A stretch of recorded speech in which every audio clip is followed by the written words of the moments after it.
Hello! Mercredi, Slingshot Coaching. Hello les boss women, j'espère que vous allez bien. Je m'en vais à l'instant juste vérifier que je suis bien en direct pour pas parler dans le vide. Juste mon petit check-up. OK, ça marche. Alors, comment allez-vous? Bon mercredi, j'espère que vous allez bien dans votre cœur, que la semaine se déroule comme vous voulez, comme vous le désirez, que vous êtes super alignés dans votre quotidien, que ça feel good. Aujourd'hui, Slingshot Coaching, j'adore ces moments de connexion avec vous. Si vous êtes là en direct, laissez-moi savoir si vous êtes là en rediffusion aussi. Envoyez-moi des petits cœurs pour que je sache que vous êtes passé par ici, que ce soit en direct ou en rediffusion. Ça va me faire plaisir. Je lis chacun de vos commentaires et je salue chacune d'entre vous. Je vois des petits yeux. Hello, hello! Bienvenue aux nouvelles. Plusieurs nouvelles boss women spirituelles. Si tu es là depuis 2 semaines et moins, écris-moi hashtag boss woman spirituelle. Je veux savoir qui se pointe le bout du nez pour s'instruire, évoluer, établir plus d'équilibre, d'harmonie dans ton quotidien. Ah, j'enlève ça, ça fait du bien. J'enlève ça, ça fait du bien. Alors, je veux savoir, boss woman spirituelle, who are you? Et si tu es parmi nous depuis un bon moment, fais juste m'écrire power. Powerhouse. Powerhouse. Aujourd'hui, on est ensemble parce que j'ai reçu une question dans le formulaire. Je crois que ça fait 2 semaines qu'elle est là, la question qui nous vient de Audrey. Et j'ai vraiment hâte de répondre à cette question-là. Honnêtement, je pense que ça va parler à plusieurs d'entre vous. Qui est en couple ici? Qui est en relation? Je veux savoir, levez la main, qui est en relation? Écris-moi dans les commentaires si tu es en relation amoureuse avec un ou une partenaire. Ghislaine, bienvenue, Boss Woman. Ghislaine qui écrit Boss Woman spirituelle. Yes, bienvenue sur le groupe. J'espère que tu vas trouver exactement ce que tu recherches. Alors, je jump in. Laissez-moi prendre une gorgée. Laissez-moi prendre une gorgée, puis ensuite, on start ça. Ghislaine qui est en cours de séparation. Ça bouge, ça. Ça bouge. Merci de nous le partager. J'imagine que cette thématique-là va te parler. Of course. Alors, la question est la suivante. Comment savoir? Comment avoir une réelle... OK, il y a 2 questions dans sa question, en fait. Comment avoir une relation épanouie et épanouie... voyons, je recommence. Comment avoir une relation épanouie et nourrissante si mon partenaire est totalement fermé et différent? Si mon partenaire est dans le déni quand j'aborde des sujets sensibles? Si mon partenaire est sur la défensive et dans le jugement et dans la critique et dans le rabaissement même? Comment je fais pour avoir une relation épanouie puis nourrissante? Là est la question. Est-ce que cette question-là vous parle? Est-ce que vous avez des partenaires ouverts ou fermés? Première question. Écris-moi ouvert s'il est ouvert. Écris-moi fermé s'il est fermé. Ghislaine qui dit bye bye. La deuxième question de Audrey, en fait, suite à ce que je viens de vous déposer, c'était quand est-ce qu'on sait, en fait, si on doit quitter la relation ou mettre des efforts? Et la réponse va sembler super, super simple, puis plate. C'est tellement souvent plus simple que ce que l'on pense. La réponse du cœur, elle est simple. La réponse du cœur, elle est vraiment claire. La réponse de la tête, elle, par contre, beaucoup plus complexe. Beaucoup plus réfléchie, beaucoup plus analytique, beaucoup plus biaisée aussi par des croyances limitantes, par des peurs qui nous habitent, des blessures. Mais Audrey, honnêtement, quand tu te fies à ton cœur, honnêtement, tu es en mesure de trouver ta réponse. Là où est-ce que ça devient plus compliqué, c'est quand on accepte d'être tiraillé cœur, tête, cœur, tête. Mon cœur, il dit ça, ma tête a dit ça. Mon cœur, il dit ça, ma tête a dit ça. Je me promène sans cesse dans les deux, ce qui crée l'indécision. La deuxième question, c'est est-ce que je vais choisir ma tête ou est-ce que je vais choisir mon cœur? Est-ce que je vais choisir comment mon corps se sent à l'idée de mon cœur ou je vais choisir comment mon corps se sent à l'idée de ma tête? Les deux sont importants, OK? C'est jamais de nier la tête. C'est jamais de mettre de côté toutes nos pensées, nos peurs, nos appréhensions, ce qu'on analyse rationnellement. Je veux dire, c'est important. On a un cerveau, c'est pas pour rien. Par contre, là où ça se complique, c'est quand le cerveau est dominant sur notre intuition. Quand notre rationnel, nos peurs, nos pensées est plus fort que notre feeling, notre corps, notre gut intérieur. Comment avoir une relation épanouie et nourrissante quand notre partenaire est totalement fermé, différent et dans le déni, sur la défensive et dans le jugement? D'abord et avant tout, OK? Probablement que ce partenaire-là, tu l'as rencontré alors que tu étais un match énergétique à lui. Du sens que on ne choisit pas d'être en relation avec quelqu'un qui ne matche pas à notre énergie.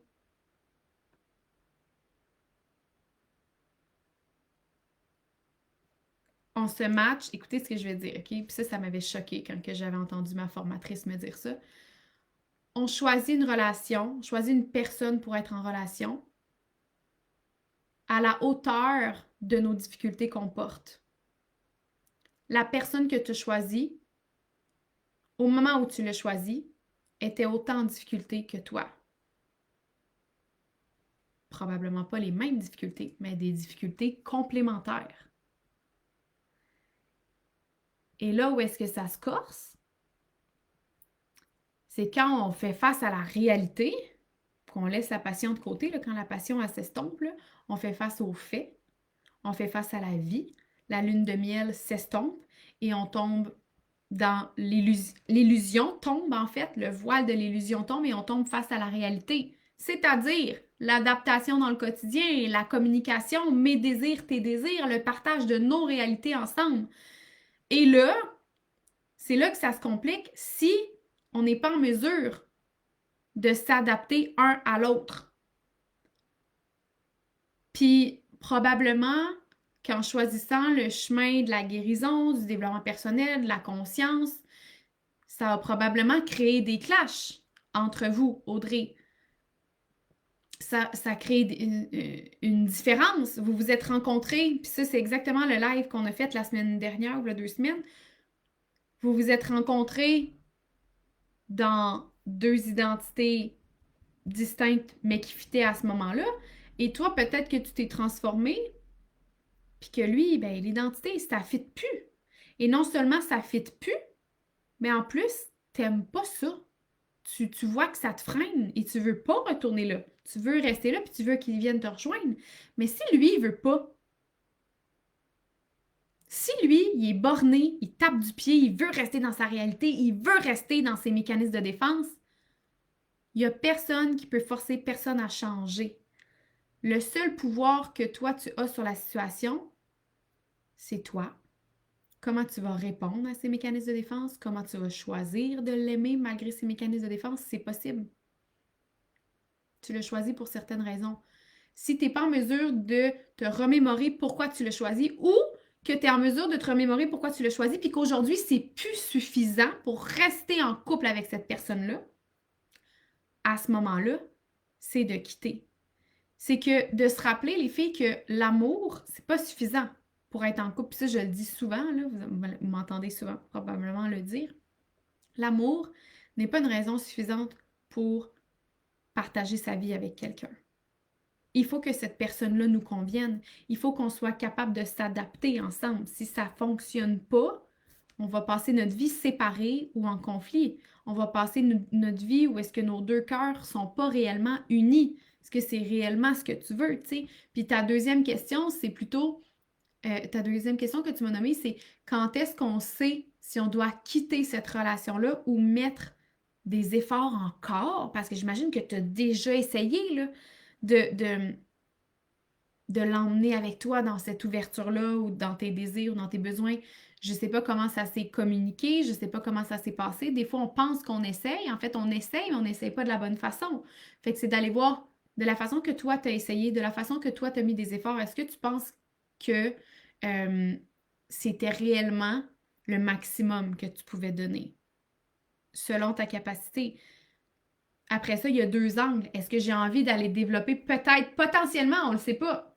Mais est-ce que peut-être c'est moi qui communique mal mes choses pour que la personne comprenne ce que j'ai besoin d'elle?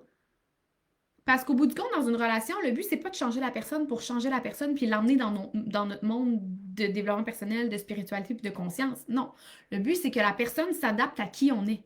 Et si elle n'est pas capable de s'adapter à qui on est puis de nous aimer dans cette nouvelle identité-là, et toi, la même chose, si tu n'es pas capable, toi, dans cette nouvelle identité-là, de l'aimer, soit tu travailles ta capacité à l'aimer à nouveau et à le rechoisir, ou deux, tu développes plus d'habileté émotionnelle, de communication persuasive pour vraiment faire tout en ton possible pour tenter d'influencer pour qu'ils viennent dans, qu'ils se glissent dans cette énergie-là que tu désires vivre, ou bien on est rendu au bout de l'expérience puis on croit profondément là, qu'on a tout fait en notre pouvoir à 100% puis que nos chemins sont dus pour se séparer. Tu sais, la question qui est à se poser, je crois, c'est est-ce que je suis rendue au bout de mon expérience avec cet homme-là? Parce que les relations sont réellement des expériences. Après ça, est-ce que cette expérience-là, je veux continuer de la vivre? Ou j'ai envie de vivre, d'aller voir potentiellement l'expérience de l'amour, ce que ça pourrait être éventuellement avec quelqu'un d'autre? Est-ce que l'expérience de l'amour qu'on a faite jusqu'à présent, j'ai l'impression que c'est la fin, qu'on a fait le tour de ce qu'on pouvait potentiellement créer à deux? Ou bien, mon cœur, il me dit encore, you know what? Il y a peut-être une partie qui m'appartient encore de responsabilité pour que mon chum soit autant sur la défensive, pour que mon chum soit autant dans le jugement, pour que mon chum soit autant fermé ou dans le déni quand j'aborde des sujets sensibles. Qu'est-ce qui a fait en sorte que tu as choisi cet homme-là, en fait, s'il est autant fermé, autant sur la défensive, autant dans le jugement, autant dans la critique? Pourquoi tu l'as choisi? De un. De deux, si aujourd'hui, tu y trouves encore certaines qualités puis que tu as encore espoir en vous, ce serait d'aller voir au deuxième degré pourquoi est-ce que mon chum est autant dans le déni? Est-ce que ma façon d'aborder les choses est vraiment dans mon cœur? Parce que quand on aborde les choses avec le cœur, très rare qu'on ait une réponse de déni, de rejet, de défensive, de critique, de jugement, de fermeture. Très rare. L'amour, ça ouvre. L'ego, ça ferme. Fait que va voir à l'intérieur de toi, de un, est-ce que je pense que j'étais ou que je suis, si tu es encore en relation avec cette personne-là, parce que cette question-là, ça date de 2-3 semaines, là. Est-ce que je pense que j'étais dans mon cœur, dans l'amour, dans l'harmonie? Puis si oui, pourquoi est-ce que je me suis pas intriguée un peu plus avec curiosité au fait que mon chum, même quand je suis dans l'amour, puis dans l'harmonie, puis dans l'ouverture, ne se sent pas en sécurité d'être avec moi. Parce que d'être sur la défensive, d'être dans le déni, d'être dans la critique, d'être dans le jugement, tout ça, c'est de l'ego. L'ego, c'est quoi? C'est la peur. Il y a peur. Mais quand on ne comprend pas ça, OK, puis on regarde les choses au premier degré, ben c'est ça qu'on se dit. Mon chum, mais si qui est pas nice, il est tout le temps fermé, il est tout le temps sa critique, il est tout le temps bête, il est tout le temps. Il veut rien savoir de ce que je lui dis. Ça dépend comment tu amènes les choses. Si je prends par exemple la relation que j'ai eue, la dernière relation que j'ai eue, j'ai sorti avec un homme pendant 5 ans, Et la version de moi que j'étais à ce moment-là n'était pas suffisante pour maintenir cette relation-là. On a convenu à ce moment-là qu'on était rendu au bout de notre expérience, qu'on avait fait le tour.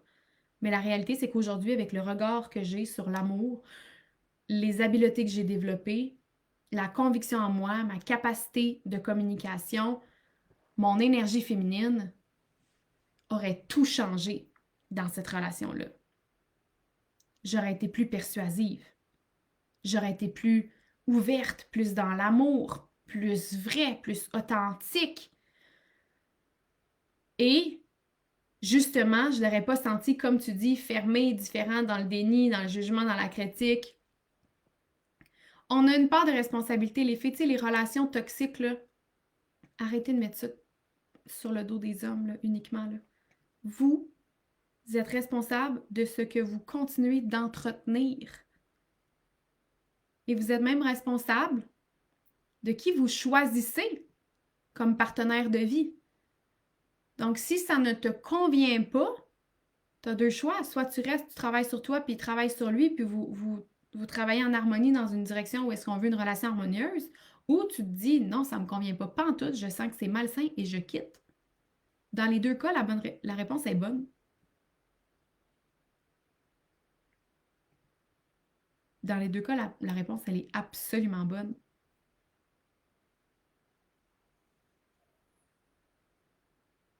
Mais qu'est-ce qui nous fait rester dans des relations toxiques? C'est notre dépendance affective, la dépendance à l'amour, la peur d'être seule, la peur de ne plus retrouver l'amour, la peur de l'échec, la peur du jugement, de me séparer encore, la peur... Il y a tellement de peurs qui font en sorte qu'on reste là, la peur de ne pas être capable d'y arriver toute seule, la peur de... Plein de peurs. Ce qui fait en sorte qu'on reste dans une relation toxique, c'est qu'on a peur. C'est pas la faute du gars. T'es tout autant en difficulté, puis là je divague, là, c'est peut-être pas ton cas, Audrey, là, mais je parle de relations toxiques puis de dépendance affective. Les deux, vous avez une part égale de responsabilité. Les filles qui restez coincées dans une relation toxique, vous allez rester dans votre relation toxique tant et aussi longtemps que vous n'allez pas avoir compris que vous avez autant de responsabilités que cet homme-là. Vous avez autant de responsabilités et qu'est-ce que ça veut dire? C'est je prends responsabilité de reprendre mon pouvoir personnel. Je prends responsabilité d'établir et de faire respecter mes limites. Je prends responsabilité de nommer mes besoins et puis de m'assurer qu'ils sont comblés. Je prends responsabilité de développer ma communication, développer mon respect de moi, développer l'amour pour moi pour être capable de dire oui quand c'est le temps puis dire non quand c'est le temps. Tout ça, si vous ne le développez pas, vous êtes pris dans des patterns de relations toxiques et notre pattern en société, c'est de dire que c'est la faute de l'homme, pervers narcissique. Mais pourquoi est-ce que tu as attiré un pervers narcissique? Il y a aussi des raisons à ça.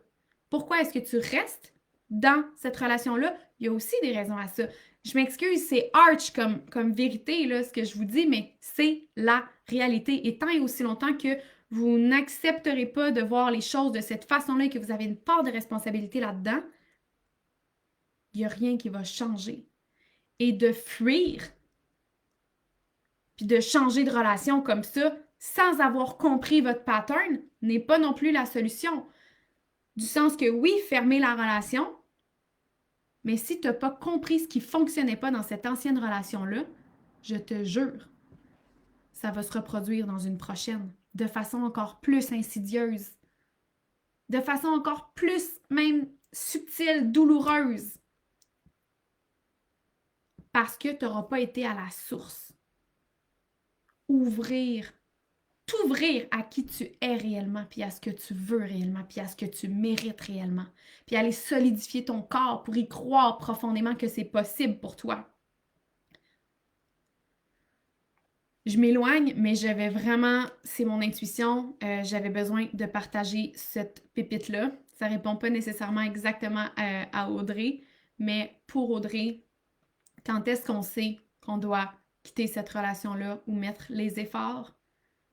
C'est est-ce que je suis rendue au bout de mon expérience avec cette personne-là? Oui ou non?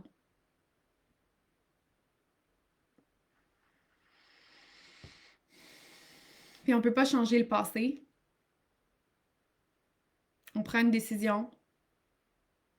On voit où ça nous mène. On s'observe. On se révise. On fait des nouveaux choix par amour pour nous. Andréane qui dit, selon toi, qu'est-ce qui fait en sorte qu'une femme jongle dans une relation toxique, d'une relation toxique à une autre? C'est surtout la dépendance affective, 100%. 100%. Puis c'est pas tant ici pour mettre des étiquettes, mais c'est de comprendre que tous les choix qu'on fait ont leur raison d'être. Qu'est-ce que tu vas chercher dans cette relation-là? Qu'est-ce que tu gagnes à retrouver encore une relation comme ça? Souvent, c'est l'habitude. Quand ça fait 4-5 relations que tu as eues comme ça, tu te demandes bien à quoi ça ressemble de l'autre côté, une relation saine. De un, l'inconnu. Ça fait peur. Si ta première expérience amoureuse a été comme ça, tu as eu des bonnes raisons d'expérimenter une première relation amoureuse comme ça. Par contre, ça ne veut pas dire que cette expérience-là devrait être la référence. Mais souvent, c'est ce qu'on comprend dans notre cerveau immature émotionnellement, là, notre corps immature émotionnellement. Puisqu'on a eu une évidence comme ça, c'est beaucoup plus facile d'être un match énergétique à nouveau pour une nouvelle relation similaire. Ou ish, tu comprends? Fait que c'est normal, c'est naturel pour un corps d'être attiré vers les mêmes circonstances. C'est sécurisant. Même si c'est pas sain, c'est sécurisant pareil. Pourquoi vous pensez qu'on a plus de facilité à garder nos mauvaises habitudes que de s'en sortir? Parce que ton corps il est habitué, ton corps il est drogué à ça. Comment tu fais pour te sevrer? C'est en acceptant de te donner la bonne réponse, une réponse différente, puis en te donnant la chance d'expérimenter quelque chose de nouveau et d'expérimenter le fait que, dans ça, quelque chose de nouveau, je suis en mesure de me trouver en sécurité, de développer cette sécurité-là aussi. Parce que qu'est-ce que je veux? C'est pas de donner raison au passé, c'est de donner raison à la version que je veux pour moi. Mais pour ça, il faut que j'accepte qu'il y a une période de sevrage. Ça, c'est une bonne question. Là, je pourrais en parler sur un autre coaching, mais en gros, oui, la dépendance affective, la peur de l'inconnu, le mécanisme d'aller vers ce qu'on connaît. Mais il y a vraiment un gros travail de déconstruction de croyances, un gros travail de ménage émotionnel, de vision, d'énergétique pour arriver à se sortir de ce pattern-là, tu sais. Rapidement, là, c'est ce que je te répondrai, Andréane. Fait que les filles, ça comble le 20 minutes de Slingshot Coaching que j'avais à vous livrer aujourd'hui. J'espère que ça aura été pertinent, que ça va avoir allumé quelques lumières, sonné quelques cloches. Le but ici, c'est de vous activer, de vous faire réfléchir, de vous ouvrir à des nouvelles perceptions, peut-être même des fois de valider certaines perceptions. Si vous désirez aller plus loin, toujours, je suis là. Ça me fait plaisir. Dans un accompagnement, je ne travaille maintenant que en personnalisé. Donc, c'est pas un programme de coaching autonome. Oui, tu as ton programme de coaching pour avancer plus vite, mais on travaille ensemble, toi et moi, pour aller dans la direction que tu veux. Donc, ça va me faire plaisir si tu veux emmener ton évolution, tes relations, ton équilibre à un autre niveau et que tu as du mal à saisir par où commencer, c'est le meilleur investissement que tu peux faire de choisir quelqu'un pour t'accompagner, pour marcher le chemin avec toi. Puis je suis cette personne-là, si tu le sens. Alors, ça me fait plaisir d'avoir passé ce moment-là avec vous. Je vous souhaite une belle fin de semaine. Bon mercredi, amour et douceur.